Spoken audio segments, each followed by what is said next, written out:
সারাদিনের গরমের পরে বিকেল থেকে যখন বৃষ্টি হচ্ছিল, তারপরে সন্ধ্যার দিকে বেশ মন খারাপ করা একটা অনুভূতি হচ্ছিল। আর মনে হচ্ছিল এই সময় যদি একটু চটপটি, গরম গরম চটপটি কিংবা ফুচকা খাওয়া যেত তাহলে হয়তো মনটা ভালো হয়ে যেত। কিন্তু আমাদের বাড়ির আশেপাশে তো এখন এই মুহূর্তে চটপটি পাওয়া সম্ভব না, যেহেতু গ্রামের বাড়িতে আসছি। তো ভাবলাম যে কী করা যায়। বেশ কিছুক্ষণ চিন্তা করে মনে করলাম এত চিন্তার কী আছে, নিজেরাই বানিয়ে নেই না, তাহলেই তো হয়ে গেল। তো যা ভাবে সেই কাজ। তো আমরা সবাই মিলে ঠিক করলাম যে এখনই হচ্ছে চটপটি বানানো হবে। এখন চটপটির ডাল তো এত সহজে সিদ্ধ হয় না, আমরা সবাই জানি। তারপরেও আমরা চেষ্টা করলাম কিছুটা গরম পানিতে চটপটির ডাল আধা ঘন্টার মতো ভিজিয়ে রেখে তারপরে হচ্ছে প্রেশার কুকারে দিয়ে বেশ কিছুক্ষণ সিটি দেওয়ার পরে এটা সিদ্ধ হয়ে গেল। এখন আমাদের যা বাকি উপকরণ, ডিম, আলু, এসব কিছুই আমরা হচ্ছে সিদ্ধ করে নিয়েছি। এখন সেটা দিয়ে আমরা চটপটি বানিয়ে খাবো সবাই। তো আলুগুলো এবং ডিম যখন গ্রেটারে কুচি করে নিচ্ছিল আমার বড় ভাস্তি, এর ভিতরে হচ্ছে একজন আবার পেঁয়াজ কাটলো, তারপরে আবার একজন হচ্ছে তেঁতুলের টক বানালো।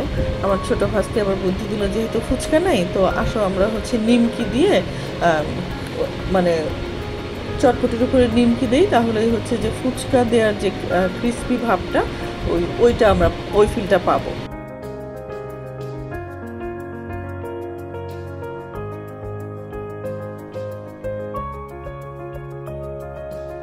তো তার বুদ্ধিমতো এই যে হচ্ছে নিমকিও নিয়ে আসা হলো।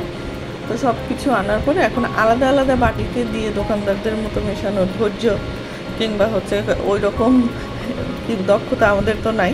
তো আমরা হচ্ছে সব কিছু আগে একসাথে একটা বড় বোলের ভিতরে মেখে নিয়ে তারপরে বাটিতে বাটিতে করে খাবো। তো এই জন্য প্রথমে হচ্ছে সিদ্ধ করা চটপটির ডালের ভিতরে আলু এবং পেঁয়াজ দিয়ে দিলাম। ও হ্যাঁ, আমি কিন্তু এই চটপটির ডালে হলুদ দেইনি, ইচ্ছে করেই দেইনি। আজকে আমরা সাদা রঙের চটপটি খাবো, এর জন্য। আসলে চটপটি খাওয়ার উত্তেজনা এত বেশি ছিল যে হচ্ছে মনে হচ্ছিল যে হলুদ দিলেই কি না দিলেই কি, আমরা চটপটি হইলেই হইলো, হলুদের জন্য নিশ্চয়ই স্বাদের খুব বেশি তারতম্য হবে না, এই জন্য হলুদ দেওয়া হলো না। তো কাঁচামরিচ কুচি দিয়েছি আমি এর ভিতরে, তবে সাথে শুকনো মরিচ ভেজে সেটারও যে হচ্ছে আমি ফ্লেক্স করে নিয়েছিলাম ওটাও দিয়ে দিলাম। এটার স্বাদটা একটু অন্যরকম আসবে।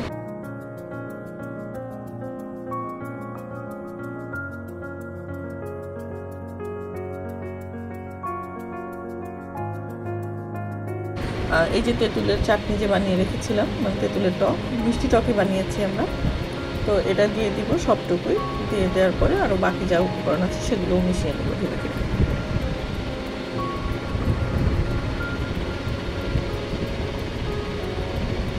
হলুদ থাকলে যেটা হয় আরও বেশি কালারফুল মনে হয়, সুন্দর লাগে বেশি দেখতে। তবে হলুদ ছাড়া চটপটিও যে খুব একটা খারাপ লাগছে তা কিন্তু না। আর এটা খাওয়ার পরে কিন্তু মানে যারা খেয়েছে সবাই বলেছে যে না, বেশ ভালোই হয়েছে।